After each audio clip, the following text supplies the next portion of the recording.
ಈ ಸಿನಿಮಾದಲ್ಲಿ ಸಿಕ್ಕಂಥ ಎಕ್ಸ್ಪೀರಿಯನ್ಸು ನನ್ನ ಇಷ್ಟ ಜೀವನದ ಚಿತ್ರ ಜೀವನದಲ್ಲಿ ನಾನು ಸಿಗಲಿಲ್ಲ ಅಂತ ಹೇಳ್ತೀನಿ. ಅಷ್ಟು ವಿಶೇಷವಾದಂಥ ಒಂದು ಅನುಭವವನ್ನು ಈ ಚಿತ್ರ ನನಗೆ ತಂದುಕೊಟ್ಟಿದೆ.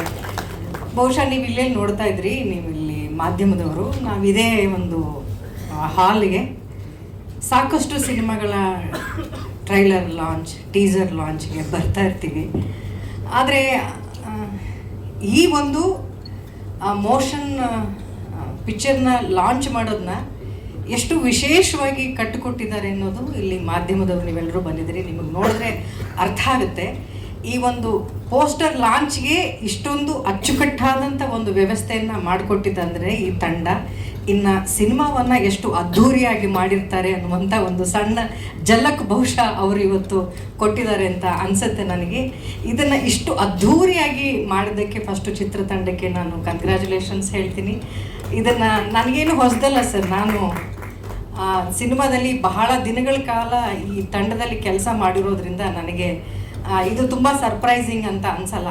ಇಷ್ಟೇನಾ ಅಂತ ಅನಿಸುತ್ತೆ. ಬಿಕಾಸ್ ಅವ್ರಿಗಿರುವಂಥ ಕಲ್ಪನಾ ಶಕ್ತಿ ಇನ್ನೂ ತುಂಬ ತುಂಬ ತುಂಬ ದೊಡ್ಡದಿದೆ. ಆ ಮಟ್ಟಕ್ಕೆ ಈ ಸಿನಿಮಾ ಅವ್ರನ್ನ ತೊಗೊಂಡು ಹೋಗಲಿ ಅನ್ನೋದಷ್ಟೇ ನನ್ನ ಹಾರೈಕೆ ಅವರಿಗೆ ಹೇಳ್ತೀನಿ. ಇನ್ನೂ ಈ ಪ್ರೋಗ್ರಾಮ್ ಶುರು ಆಗ್ತಿದ್ದಂಗೆ ಇಲ್ಲಿ ವಾದ್ಯ ವೃಂದದವರಿದ್ದರು, ನಿಮಗೆ ದೊಡ್ಡ ಚಪ್ಪಾಳೆ ಬರಲೇಬೇಕು. ಏಕೆಂದರೆ ಅಲ್ಲಿ ಪಕ್ಕದಲ್ಲಿ ಕೂತ್ಕೊಂಡು ಮ್ಯೂಸಿಷನ್ಗೆ ಕರೆಕ್ಟಾಗಿ ಯಾರಾದರೂ ಗಣ್ಯರು ಎದ್ದು ಬಂದರೆ ಅವ್ರು ಮಾತಾಡೋಕ್ಕೆ ಮುಂಚೆ ಅದನ್ನು ಆಫ್ ಮಾಡಬೇಕು ಅಂತಲೂ ಗೊತ್ತಾಗಲ್ಲ. ಆದರೆ ನೀವು ಅದನ್ನು ಲೈವ್ ಆಗಿ ಎಷ್ಟು ಅದ್ಭುತವಾಗಿ ನುಡಿಸಿದ್ರಿ. ಗಣ್ಯರು ಬರಬೇಕಾದ್ರೆ ನುಡಿಸ್ತಾ ಇದ್ರಿ, ಅವ್ರು ಮಾತಾಡ್ಬೇಕಾದ್ರೆ ನಿಲ್ಲಿಸ್ತಾ ಇದ್ರಿ. ನಿಮಗೆ ತುಂಬ ದೊಡ್ಡ ಚಪ್ಪಾಳೆನ ಕೊಡ್ತೀನಿ. ಜೊತೆಗೆ ನಾವು ಮಂಗಳೂರು ಕಡೆ ಅಥವಾ ಯಾವುದೇ ಒಂದು ಕಾರ್ಯಕ್ರಮ, ಸಾಂಸ್ಕೃತಿಕ ಕಾರ್ಯಕ್ರಮ ಅಂತಂದರೆ ಅಲ್ಲಿ ಹುಲಿಗಳನ್ನ ಡ್ಯಾನ್ಸ್ಗಳು ನೋಡಿ ನಮ್ಗೆ ಅಭ್ಯಾಸ ಇತ್ತು ಸರ್. ನಿಜವಾಗ್ಲೂ ನಾನು ಲೈವ್ ಆಗಿ ಗಂಡು ಹುಲಿಗಳ ಡ್ಯಾನ್ಸನ್ನು ಮಾತ್ರ ನೋಡಿದ್ದೀನಿ. ಫಸ್ಟ್ ಟೈಮ್ ಸರ್ ನೀವು ಹೆಣ್ಣು ಹುಲಿಗಳನ್ನು ಕರ್ಕೊಂಡು ಬಂದಿತ್ತು ಸ್ಟೇಜ್ ಮೇಲೆ. ಆ ತಂಡ ಅಂತೂ ಎಕ್ಸ್ಟ್ರೀಮ್ಲಿ ಸೂಪರ್ವಾಗಿ ಮಾಡಿದ್ರು. ನಿಜವಾಗ್ಲೂ ಹೆಣ್ಮಕ್ಳಿಗೆ ಎಷ್ಟು ಶಕ್ತಿ ಇದೆ ಅಂತ ಹುಲಿಗಳಾಗಿ ಕೂಡ ಡ್ಯಾನ್ಸ್ ಮಾಡಿ ತೋರಿಸ್ಬಿಟ್ರು. ಎಕ್ಸ್ಟ್ರಾಡಿನರಿ ಟ್ಯಾಲೆಂಟು, ಶಕ್ತಿ ಇತ್ತು ಆ ಹೆಣ್ಮಕ್ಳಿಗೆ. ಆ ಹೆಣ್ಮಕ್ಳಿಗೆ ನನ್ನ ಕಡೆಯಿಂದ ದೊಡ್ಡ ಚಪ್ಪಾಳೆನ ಹೇಳ್ತೀನಿ. ಆ ಮಗು ಕೂಡ ಎಷ್ಟು ಮುದ್ದಾಗಿ, ಆ ಎನರ್ಜಿ, ವಾವ್, ಇಟ್ಸ್ ಸೂಪರ್ಬ್.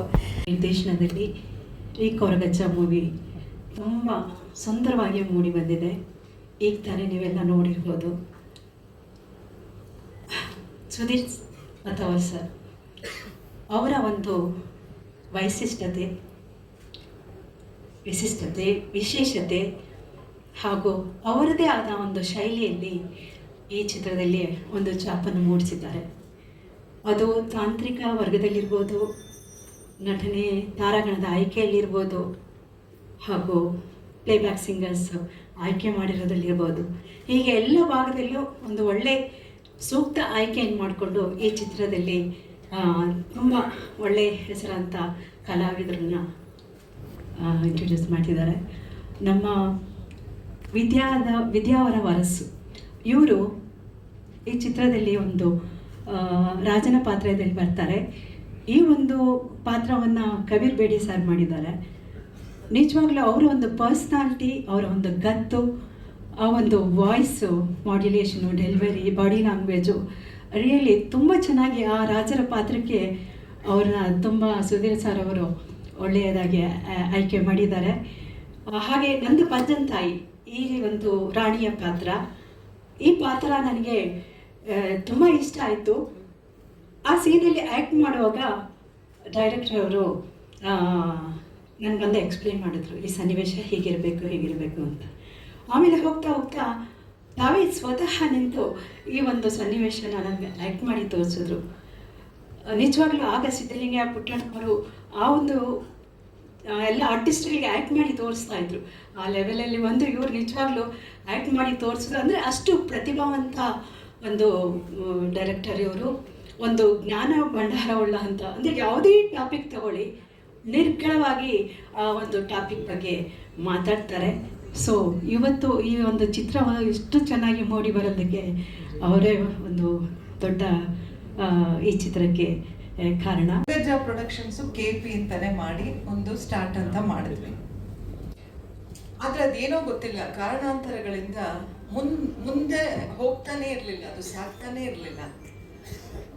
ಆಗ ನಾನು ನಮ್ಮ ಇದರಲ್ಲಿ ಕೆಲವು ಪ್ರಶ್ನೆ ಕೇಳ್ತೀವಲ್ಲ, ನಮ್ಮ ಹೇಗೆ ಅಂದ್ಬಿಟ್ಟು ನಾನು ಒಂದು ಪ್ರಶ್ನೆ ಕೇಳಿದಾಗ ಅವ್ರು ಹೇಳಿದ್ರು, ಇಲ್ಲ ಇದು ನಿಮಗೆ ಬರಲ್ಲ, ಇದು ಬೆಳಕು ನೆರಳಿಗೆ ಇಂದ ದೂರ ಇರೋ ಅಜ್ಜನ ನೀವು ಹಿಡಿಯಕ್ಕೆ ಹೋಗ್ತಾ ಇದ್ದೀರಾ, ಇದಿಲ್ಲೇ ಬಿಟ್ಬಿಡಿ ಅಂತ ಹೇಳಿದ್ರು.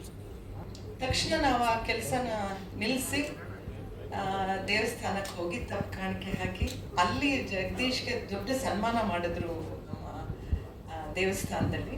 ಮುಗಿಸ್ಕೊಂಡು ನಾವು ಈಗ ನನ್ನ ಮನೇಲೂ 3 ದೈವಗಳಿದೆ, ಜಗದೀಶ್ ಮನೇಲಿ. ಮೇ ಬಿ ಅದು ಏನೋ ಗೊತ್ತಿಲ್ಲ, ಆ ಶಕ್ತಿಗಳ ಒಂದು ಇದೋ ಏನೋ, ನಮಗೆ ಅದು ಬರಲಿಲ್ಲ. ಸುಧೀರ್ ಅವರು ಈ ಚಿತ್ರ ಮಾಡ್ತಾರೆ ಅಂತ ನನಗೆ ಅವರು ಫೋನ್ ಕಷ್ಟಗಳು ಅವರು ಎದುರಿಸ್ತಿದ್ದು, ಬಟ್ ಇವತ್ತು ಈ ಸ್ಥಾನದಲ್ಲಿ ಬಂದು ಈ ಕ್ಷಣ ನಿಂತಿದ್ದೀವಿ ಅಂದರೆ ಅವರಿಗೆ ಒಲ್ದಿದೆ, ಅಜ್ಜ ಅವ್ರಿಗೆ ಒಲ್ದಿದ್ದಾರೆ. ಸೊ ಇವತ್ತು ನಿಜಕ್ಕೂ ಹೇಳ್ತೀನಿ, ಆ ಕಷ್ಟ ಎಷ್ಟು ಅಂತ ಹೇಳಿದ್ರೆ 25 ಸಿನಿಮಾ ಮಾಡಿರೋ, ಕಮರ್ಷಿಯಲ್ ಸಿನಿಮಾ ಮಾಡಿರೋ ನಮಗೆ ಆ ಚಿತ್ರ ಮಾಡೋಕ್ಕೆ ಆಗಲಿಲ್ಲ ಅಂದಾಗ ನನಗೆ ಅದ್ರದ್ದು ಕಷ್ಟ ಗೊತ್ತಿದೆ. ಅದು ಇವ್ರಿಗೆ, ಆಮೇಲೆ ನಮ್ಮ ತ್ರಿವಿಕ್ರಮ ಅವರಿಗೆ ಒಲ್ದಿದೆ. ಸೊ ಇವತ್ತು ಈ ಕ್ಷಣ ಪ್ರಪಂಚ ಆದ್ಯಂತ ಕಾಂತಾರದ ಅಲೆಯಲ್ಲಿ ತೇಲ್ತಾ ಇದೆ ಈ ಶಕ್ತಿಗಳ ಇದರಲ್ಲಿ. ಸೊ ಈ ಹೊತ್ತಿನಲ್ಲಿ ಕೊರಗಜ್ಜದ ಮೆರುಗನ್ನು ನೋಡಬೇಕು ಅಂತ ನಾನು ಬಹಳ ಕಾತರದಿಂದಿದ್ದೀನಿ. ಆಮೇಲೆ ಇವತ್ತು ನಾನು ಹೇಳ್ತಾ ಇದ್ದೀನಿ ಕೂಡ ಸುಧೀರ್ ಅವರಿಗೆ, ಚೇಂಬರಿಂದ ಟೈಟಲ್ನ ನಮಗೆ ಮಾಡಿಕೊಡಿ ಅಂದ್ರೆ ಅದು ಯಾರ್ದಲ್ಲ, ನಿಮ್ಮದೇ ಟೈಟ್ಲು. ಅದೇ ಅಜ್ಜಂದು ಯಾರು ಬೇಕೋ ಇಟ್ಕೊಂಡು ಮಾಡ್ಬೋದು. ಸೊ ಖಂಡಿತವಾಗಿ ಮಾಡಿ, ತುಂಬ ಒಳ್ಳೆಯದಾಗಲಿ. 4 ಗಂಟೆ ಊಟ ಮಾಡಿ ರೆಸ್ಟ್ ತಗೊಳ್ಳೋವಂಥ ಸಮಯದಲ್ಲಿ ಎಲ್ಲ ಮಾಧ್ಯಮದವರು ಸಂಡೇ ಆದರೂ ಬಂದಿದ್ದಕ್ಕೆ ಮೊದಲನೇದಾಗಿ ಒಂದು ಕೃತಜ್ಞತೆ, ಥ್ಯಾಂಕ್ಸ್ ಹೇಳ್ತೀನಿ. ಇನ್ನು ಉಳಿದಂಗೆ ವಿಜಯಲಕ್ಷ್ಮಿ ಸಿಂಗ್ ಮಾತಾಡಿದ್ದಾರೆ, ಭವ್ಯ ಮೇಡಮ್ ಸಂಪೂರ್ಣವಾದ ಮಾಹಿತಿ ಕೊಟ್ಟಿದ್ದಾರೆ ಕೊರಗಜ್ಜದ ಬಗ್ಗೆ. ವಿಜಯಲಕ್ಷ್ಮಿ ಸಿಂಗ್ ಅವರು ಮಾತಾಡೋದಕ್ಕೆ ಉಲ್ಲೇಖ ಮಾಡಿದ್ರು, ಕಾಂತಾರದ ತೇಲ್ತಾ ಇದ್ದಾರೆ ಇಡೀ ಪ್ರಪಂಚ ಅಂತ ಹೇಳಿ. ಆಯಿತಾ, ಅದು ಕಾಂತಾರ, ಇದು ಕೊರಗಜ್ಜ. ಅದು ಈ ತಿಂಗಳು ಕಾಂತಾರ ತೇಲಿದ್ದಾರೆ, ನವೆಂಬರಲ್ಲಿ ಸುಧೀರ್ ಅವರ ನಿರ್ದೇಶನದ ಕೊರಗಜ್ಜ ತೇಲಿ ಇಡೀ ಪ್ರಪಂಚದಾದ್ಯಂತ ಅಂತ ಕೇಳ್ಕೊಳ್ತೀನಿ. ಸುಧೀರ್ ಅವರು ಹೆಂಗೆ ಅಂತ ನಾನು ತುಂಬ ವರ್ಷದಿಂದ ಅವ್ರನ್ನ ಬಲ್ಲೆ, ನನಗೆ ಗೊತ್ತಿದೆ. ಅವರು ಕೆಲಸ ಸರಿ ಹೋಗೋವರೆಗೂ ಬಿಡಲ್ಲ ಶ್ರುತಿ ಮೇಡಮ್, ಕೆಲಸ ಸರಿ ಹೋಗಲೇಬೇಕು ಅಂದರೆ ಒಂದು ಹಿರಿಯಣ್ಣ ಅಂತ ಹೇಳ್ತಾ ಇಡೀ ತಂಡಕ್ಕೆ ಒಳ್ಳೇದಾಗಲಿ ಅಂತ ಕೇಳ್ಕೊಳ್ತೀನಿ. Thank you. ಅದು ಮೋಸ್ಟ್ಲಿ ಒಂದು ಅರ್ಧ ಗಂಟೆಯಲ್ಲೇ ಫೈನಲೈಸ್ ಆಗಿರ್ಬೋದು ಮೋಸ್ಟ್ಲಿ. ಏನಂದರೆ ನಾನು ಆ್ಯಕ್ಚುಲಿ ಒಂದು ಕೊರಗಜ್ಜ ಆರಾಧಕ ಕುಟುಂಬದಿಂದ ಬಂದವನು. ಸೊ ನಮ್ಮ ತಾಯಿ ನೆಲದ ಜಲ, ಪರಂಪರೆ, ಪದ್ಧತಿ, ನೆಲ, ಇದನ್ನು ಪ್ರಪಂಚದಾದ್ಯಂತ ಕೊರಗಜ್ಜ ಆರಾಧಕರಿಗೆ ಯಾವುದೇ ಭಾವನೆಗೆ ಧಕ್ಕೆ ತರದಂತೆ ಚಿತ್ರೀಕರಿಸಿ ಅದನ್ನು ಜಗತ್ತಿನಾದ್ಯಂತ ತೋರಿಸ್ಬೇಕು ಅಂತ ನನ್ನ ಒಂದು ಆಸೆ ಇತ್ತು. ಅದಕ್ಕೆ ಆ ಸೇಮ್ ಡೇ ಆ್ಯಕ್ಚುಲಿ ಅವ್ರ ಫೋನ್ ಎತ್ತನೇ ಇರಲಿಲ್ಲ. ನನ್ನ ನಾರ್ಮಲ್ ಆಗಿ ಸಾಧಾರಣ ಕಂಟಿನ್ಯೂಸ್ ಆಗಿ ಒಂದು ಜಗಳ ಆಗಿತ್ತು ನಮಗೆ. ಸೊ ಅದಕ್ಕೆ ನಾನು ಒಪ್ಕೊಂಡೆ. ಬಟ್ ಆಮೇಲೆ ಶೂಟಿಂಗ್ ಶುರು ಆದಮೇಲೆ ಸಾಧಾರಣ ಒಂದು 4-5 ಕಡೆ ಅಡಚಣೆ ಆಯಿತು. ಅದು ತುಂಬ ಫೈನಾನ್ಷಿಯಲ್ ಲಾಸ್ ಅಂತೂ ತುಂಬ ಜಾಸ್ತಿನೇ ಆಯಿತು. ಏನು ಮಾಡೋಕ್ಕಾಗಲ್ಲ. ಕೊರಗಜ್ಜ ನಮ್ಮನ್ನು ಏನಾದರೂ ಮಾಡಿ ನಮ್ಮನ್ನು ಇದು ಸಪೋರ್ಟ್ ಮಾಡ್ತಾನೆ ಅಂತ ಹೇಳ್ಕೊಂಡು ನಾವು ಮತ್ತೆ ಕಂಟಿನ್ಯೂ ಮಾಡಿದ್ದು. ಏನೂ ತೊಂದರೆ ಆಗದೆ ಶೂಟಿಂಗ್ ಅಂತೂ ಕಂಪ್ಲೀಟ್ ಆಯಿತು. ಅದಾದಮೇಲೆ post production time, actually shooting ಸ್ವಲ್ಪ ಬೇಗನೆ ಆಯಿತು. 1.25 ವರ್ಷ ಎಲ್ಲ ಶೂಟಿಂಗ್ ಮುಗೀತು. ಇನ್ನು ಇವ್ರದ್ದು ನಮ್ಮ ಡೈರೆಕ್ಟರ್ದು ಥಾಟ್ಸ್ ಎಲ್ಲ ಡಿಫ್ರೆಂಟ್ ಥಾಟ್ಸ್ ಎಲ್ಲ. ಪ್ರತಿ ಸ್ಟೇಜಲ್ಲೂ ಅವ್ರದ್ದು ಕಾಲ್ ಶೀಟ್ ಸಿಗಲ್ಲ. ಈಗ ಗೋಪಿ ಸುಂದರ್ ಮ್ಯೂಸಿಕ್ ಡೈರೆಕ್ಟರ್ ಆದರೆ ಅವ್ರದ್ದು ಕಾಲ್ ಶೀಟ್ ಸಿಗಬೇಕಾದ್ರೆ ಇನ್ನೊಂದು 6 ತಿಂಗಳು. ಆಮೇಲೆ ನಮ್ಮ ಲಿಜು ಅಂತ ಇವರು DI ಅವರು ನಮ್ಮ ಕೇರಳ ಗೌರ್ಮೆಂಟಿಂದ ಸತತ 3 ಸಲ ಇದು ತಗೊಂಡಿದ್ದಾರೆ, ಅವಾರ್ಡ್ ತಗೊಂಡಿದ್ದಾರೆ. ಅದೇ ರೀತಿ ನಮ್ಮ VFX ಲವನ್ ಮತ್ತು ಕುಶನ್ ಅಂತ. ಹಾಗೆ ಈಗ ಮೊನ್ನೆ ಪುಷ್ಪ ಪಿಕ್ಚರ್ ಮಾಡಿದವರು ಬಿಪಿನ್ ದೇವ್ ಅಂತ ಸೌಂಡ್ ಡಿಸೈನ್ ಮಾಡ್ತಾ ಇದ್ದಾರೆ. ಅವರು ಅದ್ಭುತ ಸೌಂಡ್ ಡಿಸೈನರ್ ಆ್ಯಕ್ಚುಲಿ. ಅದೇ ರೀತಿ ಗೋಪಿ ಸುಂದರ್ ಇವ್ರನ್ನ ಮ್ಯಾನೇಜ್ ಮಾಡೋದೇ ಕಷ್ಟ ಸೆಟ್ನ ಇದರಲ್ಲಿ. ಫಸ್ಟ್ ಆಫ್ ಆಲ್ ಯಾವಾಗ ಗಲಾಟೆ ಆಗುತ್ತೆ ಅಂತ ಗೊತ್ತಾಗಲ್ಲ. ಬೆಳಿಗ್ಗೆ ಮತ್ತೆ ಅದನ್ನು ಸರಿ ಮಾಡಬೇಕು.